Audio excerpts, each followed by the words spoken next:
Bab 20. Persiapan pertunangan Ethan dan Yunda. Apa yang kamu lakukan? Tanya Fatan heran. Fatan, aku takut padamu. Aku tidak tahu sejak kapan rasa takut ini ada dan aku hanya ingin pembahasan dan pembicaraan kita hanya berkaitan dengan pekerjaan. Aku mohon padamu, jawab Alina. Kemudian berbalik dan menjauh dari Fatan. Fatan melihat punggung penulis cantik itu. Ia tidak tahu bahwa Alina ternyata menyimpan rasa takut padanya. Entah dari hal apa dan kejadian yang mana yang membuat Alina takut padanya. Yang Fatan ketahui saat ini adalah bahwa ia merasa sedih. Mendengar pernyataan Alina, Fatan terdiam sesaat di bawah derasnya air hujan yang terus mengenai tubuh kekarnya, hingga akhirnya Harun datang dan menyadarkan dirinya. Ngapain kamu hujan-hujanan, nanti sakit tahu? Mama kamu nanti khawatir. Ayo pulang, aneh banget dapat kerjaan baru malah main hujan-hujanan, cetus Harun yang tidak tahu apa-apa. Oi, malah dim aja. Ayo, kita malam ini kan mau ke rumah Haris. Kamu gak lupa kan Fatan malam ini Haris mau tunangan? Ucap Harun mencoba menyadarkan Fatan lagi yang masih terdiam. Membisu seraya mengguncang tubuhnya. Iya, aku ingat. Ayo, jawab Fatan akhirnya. Mereka pun pergi dari gedung perusahaan penertiban itu. Keluarga dari Yunda dan Ethan berada di sebuah gedung pernikahan.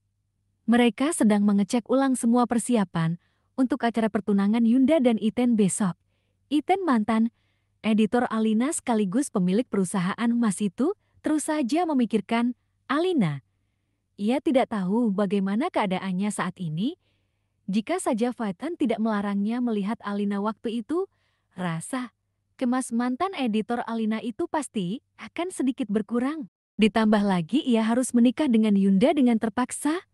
Aku harus mencari cara agar keluar dari masalah Yunda. Terlebih dahulu, baru aku bisa mendekati Alina kembali. Aku benar-benar khawatir laki-laki itu akan mengambil Alinaku dariku. Benak Ethan, Yunda memperhatikan Ethan yang tengah melamun itu dan menghampirinya. Wanita rubah itu memegang tangan Ethan dengan lembut, lalu terlihat guratan senyum dari bibirnya. Apa yang sedang kamu pikirkan sayang? Tanyanya. Ethan berusaha sekeras mungkin menyembunyikan rasa kesal dan muaknya ketika melihat Yunda. Ia sangat ingin melenyapkan wanita itu dari muka bumi ini. Dia rubah licik yang sudah menjauhkannya dari Alina, sehingga membuat Alina kini berubah. Bahkan dekat dengan laki-laki lain. Akan aku pastikan kamu akan menyesal sebentar lagi. Rubah licik, benak Ethan. Sayang, ada apa? Tanya Yunda lagi. Pria tampan itu mencoba memberikan senyuman palsu pada Yunda seraya melepaskan genggaman tangan rubah licik itu. Aku baik-baik saja, hanya saja aku sedikit merasa pusing, jawab Ethan berbohong. Yunda tersenyum kemudian menggandeng tangan Ethan dan mengajaknya kembali melihat dekorasi gedung. Sesaat kemudian pengawal pribadi Ethan datang dan mencoba memanggil Ethan. Mantan editor Alina itu melihat kedatangannya dari kejauhan, lalu ia berbohong dengan mengatakan bahwa ia ingin ke kamar kecil. Jangan lama-lama ya sayang, pinta Yunda. Astaga, apa semua kegiatanku harus selalu kamu dikte? Benak Ethan, tergantung dari apa yang akan keluar, jawab Ethan dengan tersenyum palsu. Ethan dan pengawalnya yang bernama Rio berada di taman gedung. Bagaimana Rio? Tanya Ethan begitu ia tiba. Rio segera berdiri dari duduknya dan menghampiri Ethan. Pak, aku sudah mencari informasi tentang Nyonya Alina. Dia baik-baik saja sekarang. Dia sudah lama pulang dari rumah sakit. Dan sekarang sudah mulai bekerja lagi.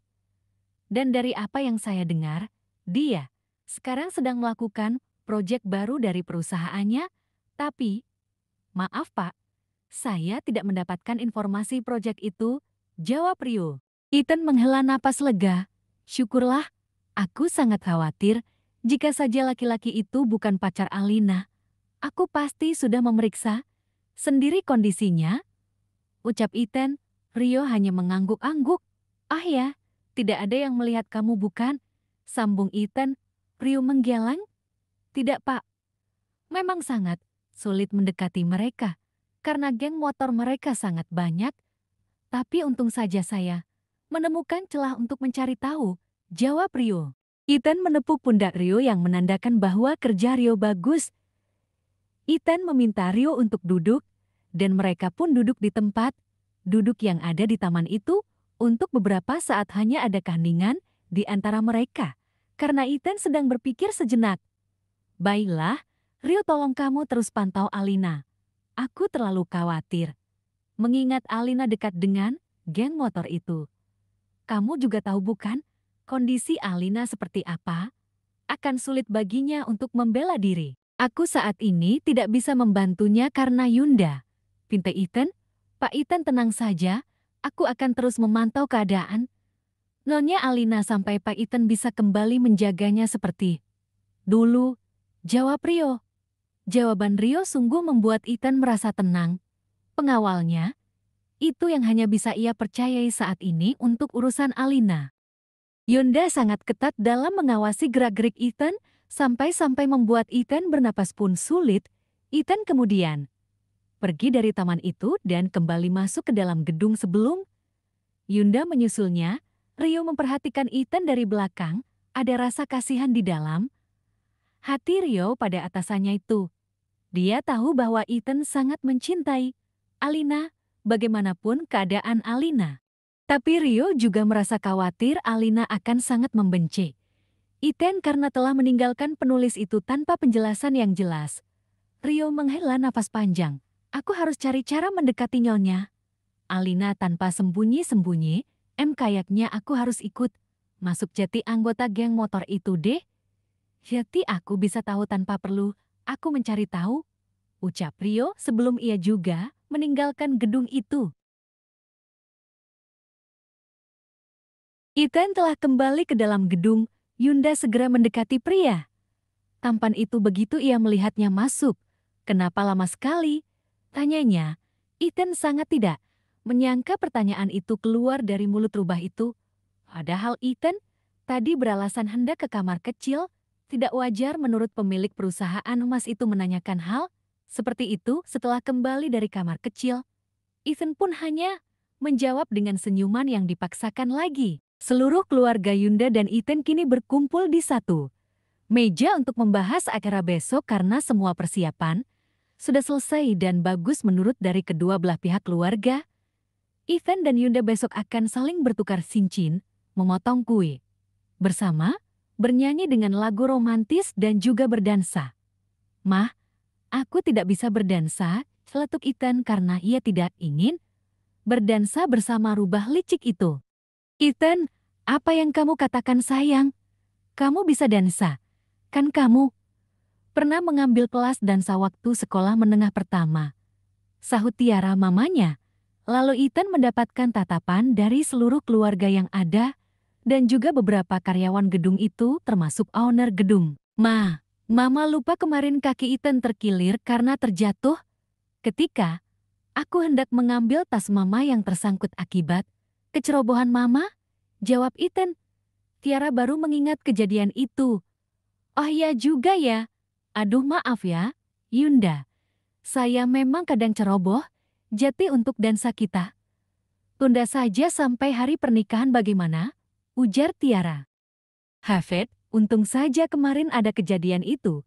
Sungguh aku merasa jijik jika mau berdansa dengan rubah itu, benak Ethan. Beberapa saat kemudian semuanya sudah dianggap siap.